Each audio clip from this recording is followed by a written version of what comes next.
পাঠ কৰিবলৈ লৈছো কবি চৌধুৰী হাম্মাদ শিৱপুৰী চাহেবে লিখা এটি কবিতা। কবিতাৰ শিৰোনাম আই লাভ মুহাম্মদ। সকলোৱে জানে মই বৰ অমায়িক, মই অতিকৈ ভদ্ৰ, মই সম্ভ্ৰান্ত ফৈদৰ, মই অতিকৈ পাক, অতিকৈ চাফ চিকুণ, এটা কথাত মই পবিত্ৰ। মই জীৱনত কেতিয়াও মিছা মাত মাতা নাই, হিংসা বিদ্বেষ কৰা নাই। মই সদায় মৰমীয়াল, সকলোৱে কয় স্বীকৃতি দিয়ে। মই বোলে চেনেহৰ সাগৰ, মোৰ হৃদয় বিশাল চৰাচৰ। মই আনক সহায় কৰিছিলো, সহায় সহানুভূতি মোৰ চৰিত্ৰ। ডাঙৰক সন্মান কৰিছিলো, মই সৰুক মৰম যাচিছিলো। ৰোগাক্ৰান্ত অসহায় মানুহক সদায় সাহায্য আগবঢ়াইছিলো। নিঃসৰণক মই বন্ধু বুলি ভাবিছিলো।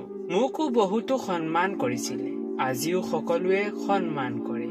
মোক লৈ সকলোৱে গৌৰৱ কৰে, সকলোৱে স্বীকৃতি দিয়ে। মোৰ দৰে দ্বিতীয় গৰাকী পৃথিৱীতে নাই। সেয়েহে আজিকালি সঘনাই শুনো সকলোৰে কণ্ঠধ্বনি, I love Muhammad, I love Muhammad, miss you Muhammad, I love Muhammad.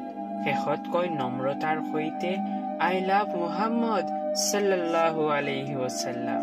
কবি চৌধুৰী হাম্মাদ শিৱপুৰী, হাম্মাদিয়া কান্তি নিকেতন, শিৱপুৰ।